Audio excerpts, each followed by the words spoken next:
السلام علیکم ناظرین، سب سے پہلے آپ اس آیت کی تلاوت سماعت فرمائیں جس آیت کے اندر، یہ سورۃ الکہف کی آیت ہے، جس آیت کے اندر اصحاب کہف کے کتے کا ذکر ہے۔ تو تلاوت کے بعد آپ وہ شعر سنیں گے، حضرت سلطان باہو رحمہ اللہ تعالی کا شعر ہے، جس کے اندر حضرت سلطان باہو رحمہ اللہ تعالی نے اپنے صوفیانہ ذوق کے مطابق اس بات کی تشریح کی ہے کہ کتے کا ذکر کیوں کیا گیا۔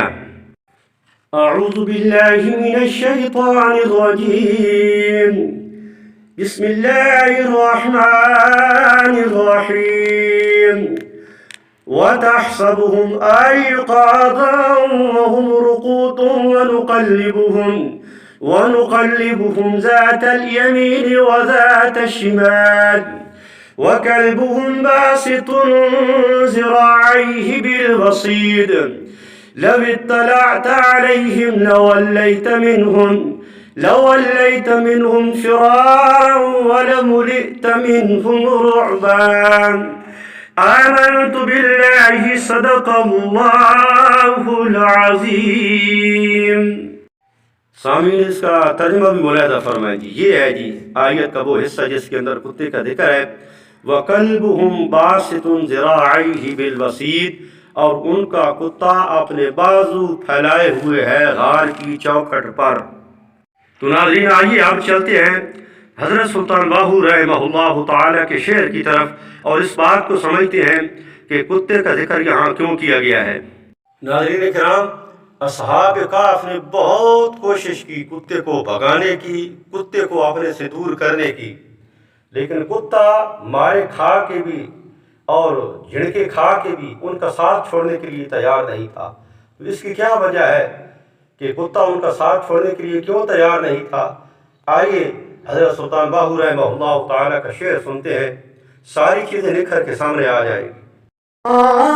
میں بھوکاں تنا میں ٹوکاں تنا میں شور مچاواں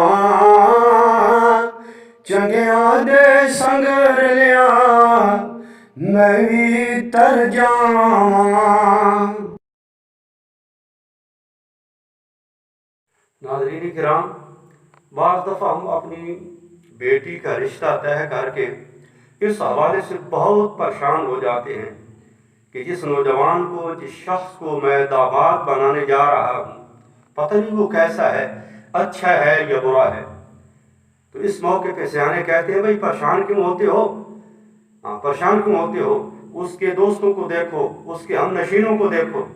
اگر اس کے دوست، اس کے ہم نشین اچھے ہیں تو وہ اچھا ہے، اور اگر اس کے ہم نشین، اس کے دوست برے ہیں تو وہ برا ہے۔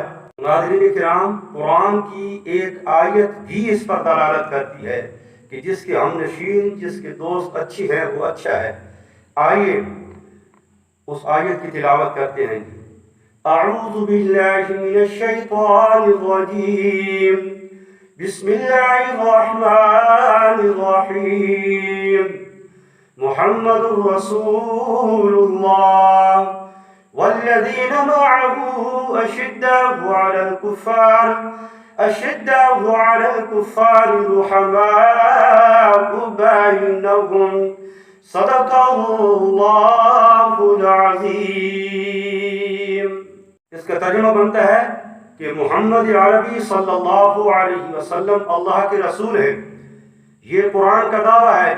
محمد الرسول اللہ یہ قرآن کا دعویٰ ہے، اور قرآن اپنے ہر دعوے پر دلیل پیش کرتا ہے۔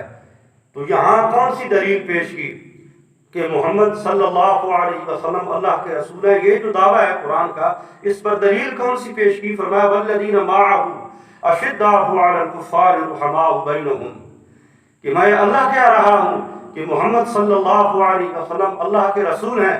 اگر کسی کو میرے محبوب کی رسالت میں شک ہے تو میرے محبوب کے یاروں کو دیکھ لے۔